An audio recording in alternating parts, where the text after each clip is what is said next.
quand un homme il a besoin d'une Yeshua, qu'est-ce qu'il fait? Alors il prie. Vous savez, il y avait un jour une histoire. Il y avait un orphelin. Un homme, sa femme est décédée, le pauvre, d'une mauvaise maladie. Il avait 8 enfants.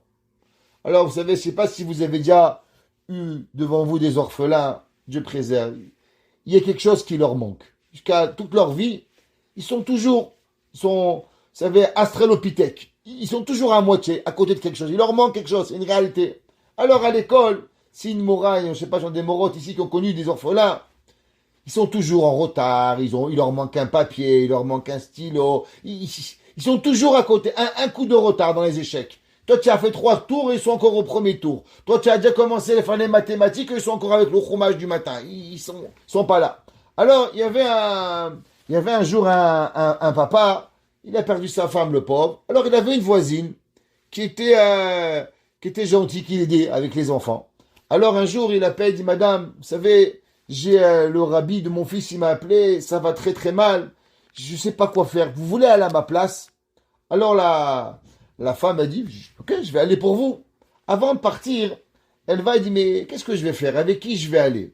Alors elle appelle un rave, le rave de la shruna, le rave du quartier, et dit, voilà rabbi, je suis la voisine de tel monsieur, et il a perdu sa femme, et moi je m'occupe un peu de temps en temps, est-ce que c'est possible que vous venez avec moi? Le rave était vieux, il avait déjà 80 ans, et il dit, mais bien sûr, pour un orphelin, il faut venir. Alors le rave, il va, imaginez-vous, à la réunion de parents d'élèves, vous avez devant vous Rav Chaim Kanievski. Déjà, le rabbi était un peu perdu. Qu'est-ce qu'il vient faire le rave du quartier à la réunion de parents d'élèves? Alors le rabbi, il dit, ben voilà, on est sommes venus parler pour tel enfant. Il dit, mais qu'est-ce que vous faites vous ici, rabbi? Il dit, qu'est-ce que moi je fais? Mais il n'a pas de maman, cet enfant. Alors il faut qu'on l'aime. Alors il dit, ben voilà, vous savez, il dérange la classe. Et tellement il dérange la classe, il n'y a rien à faire. Alors je veux le renvoyer de l'école. Le rave, il entend ça, je veux le renvoyer de l'école. Il dit, qu'est-ce que tu as fait? Il dit, ben voilà, j'ai essayé telle punition, telle punition, telle punition, telle punition. Il n'y a rien qui marche. J'ai fait toutes les punitions, il n'y a rien qui marche. Le rave, il le regarde, il dit, tu as l'air d'être un bon juif, toi. Il dit, oui. Il dit, dis-moi, tu as des enfants? Je dis, bien sûr. Il dit, dis-moi, qu'est-ce que toi tu fais quand tu as un enfant qui va pas? Qu'est-ce que tu fais? Il dit, ben vous savez, Rabbi, moi et ma femme, quand on fait la Katnerot, on allume les bougies de Shabbat et on pleure. On pleure Boré Olam. Et on se met, 10 minutes avant l'allumage, on pleure tout notre cœur pour que notre enfant il va mieux. Elle dit, bravo mon fils.